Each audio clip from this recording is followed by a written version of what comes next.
You see the little cartoon of Robert Crumb off to the left there? He's got a big Oedipal problem, old Rob Crumb.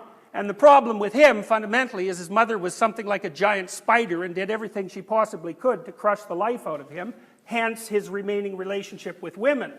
And so that's part of the reason why femininity can be something that turns you to stone. It's an experience that many men are familiar with, by the way, because the average man is rejected far more often than he's accepted. And since women are the gateway to reproduction, they constitute nature itself. And nature itself tells most men, you should go home and stay under your bed. There's lots of experiments done about this. So, for example, psychologists will have an undergraduate woman go out into the concourse and see how long it takes her to find someone who agrees to sleep with her.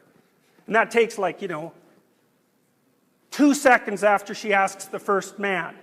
And then they flip it, and they get your random undergraduate guy to do the same thing. It's, well, you can imagine the consequences of that, since many of you men have lived through it. Mother Nature, the woman wears the face of Mother Nature, and the face is generally rejecting, especially to men who are low in the dominance hierarchy, by the way, which is one of the things that irritates guys like Elliot Rodgers, and one of the things that motivates their desire to take revenge. And that's a universal phenomena. So that's part of the reason that the feminine is nature, and why nature, by the way, is Mother Nature. It's like its diagnosis of your status is not good enough. The higher you are in the dominance hierarchy, the more resources you have at your disposal, and so the less upset you have to get when anything horrible happens. So if you're barely clinging to the bottom of the social structure, you can be sure that your brain is going to estimate any anomalous occurrence as a catastrophe, which is why people don't like being at the bottom of the dominance hierarchy, and it's also why people who are there die a lot sooner. And they die a lot sooner regardless of their absolute level of wealth. It's relative deprivation that counts. One of the things that your brain is very concerned with is relative status. That's wired in, by the way, which is partly why relative poverty is often such a social problem. People hate being low in status, especially men. Well, the male status hierarchy is a bit different than women, and women are pretty sensitive to status too, but they use different markers. Anyways, part of what happens when your status goes up is that your brain serotonin levels go up, and when your brain serotonin levels go up, you're less irritable, and you experience less negative emotion per unit of uncertainty or threat. And so when you demean someone and you interfere with, and you lower their presumed status as far as a very primordial circuit is concerned, you alter the system that regulates their emotions, and they hate that. People hate that more than anything, and it's an unbelievably archaic circuit. You can kind of tell this because depressed people basically act like they're low status, and depressed people are depressed about everything.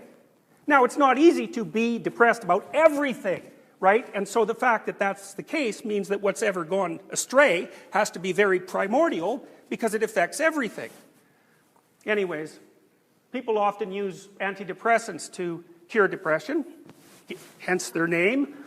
And antidepressants decrease the rate at which serotonin is taken back up by the neurons that produce it.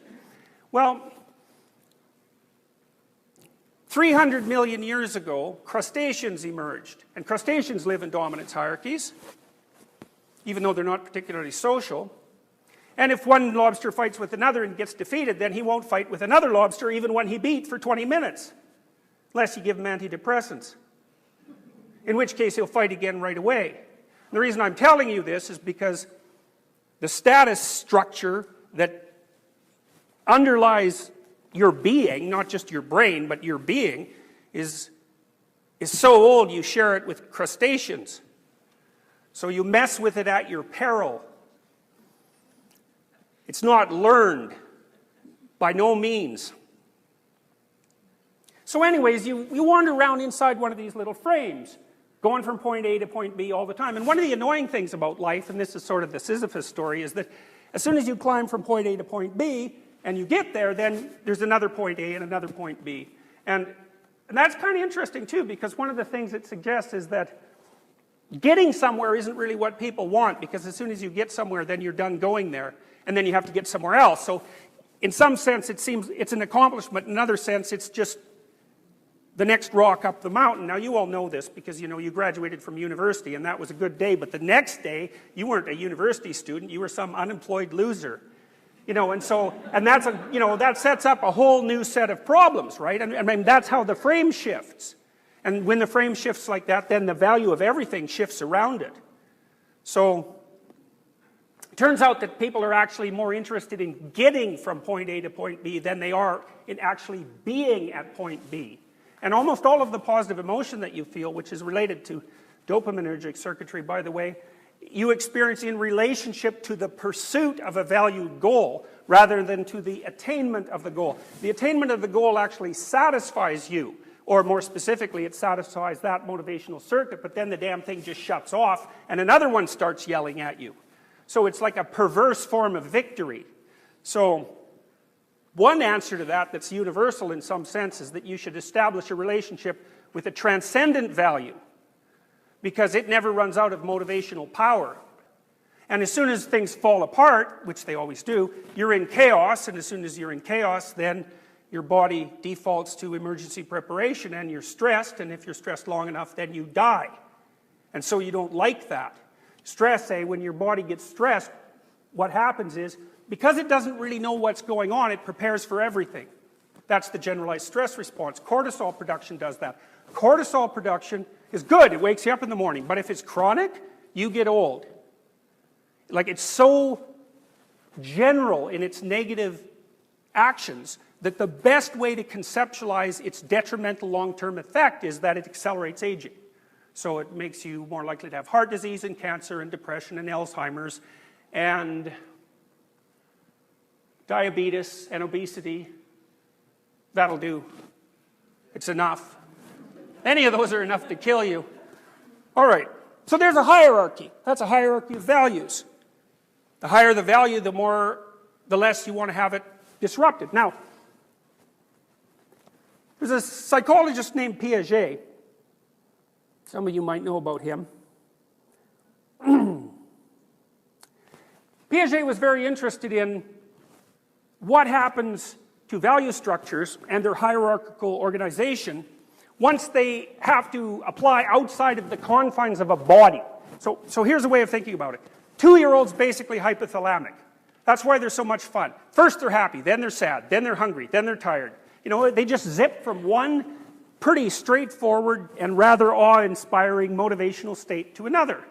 But at 2, they can't play. They can play by themselves, but they can't play with other children. They can't get that until they're 3. And they need to get it by the time they're 3, because if they don't get it by the time they're 4, they will never get it. And then you have an antisocial kid who's going to be an outsider for his entire life, and there isn't anything you can do about it. So that has to happen between 2 and 4. So what happens at about age 3 is that the kid learns how to play a game with another person. And what that game is fundamentally the development of the ability to share a frame of reference, which is what you're doing when you play Monopoly. It's like, it's stupid to play Monopoly, obviously. Who cares if you have a whole pile of counterfeit paper, right? But it doesn't matter, because the way you're constituted is that your brain will treat anything you act like constitutes a valuable goal as if it's a valid framework of reference. And if it couldn't do that, A, you couldn't abstract, and B, you could not get along with other people. So you can sit around the table and you can say, let's pretend that Monopoly is a reasonable facsimile of reality, which you wouldn't say, but it's what you mean. And everybody says, yes, that would be amusing.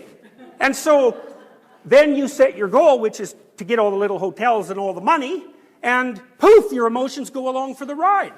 And what's so interesting about that is you can get everybody into the game. And so one of the things that's really interesting about people is that we can establish a shared fictional frame of reference, and it organizes all our emotions so they're predictable. That's also why we can watch movies. You go to a movie, you identify the hero, you figure out what the hero wants, poof, you're the hero. And the way that works is, you don't look at the hero and think about what he's doing and evaluate it emotionally and then feel it. What you do is you specify the hero's goal, and then you map him onto your body, and you read off the emotional responses of your own body, and that's how you understand the hero. So it's embodied, you're using your embodiment as a computational device that can run simulations of other consciousnesses. We have these shared frames of reference, like when we're playing Monopoly.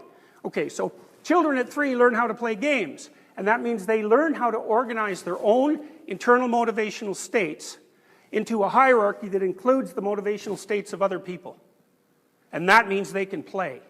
And that's what you guys do when you're out in the world. Like, we're playing a game right now. We all know the rules. That's why we can all sit in this room and play the game without fighting with each other. You know, and the room is set up like a theater, and we all know the theater game. And the chairs are always facing this way at the moment, and so that's a hint that you should look forward, and this is raised, so, you know, the room is basically telling you what to do, because it's a stage, like all rooms, and because you're smart and socially conscious, you can walk into a staged room, and your body knows what to do. And if you're civilized and social, you just do it, then all the other primates can predict what you're up to,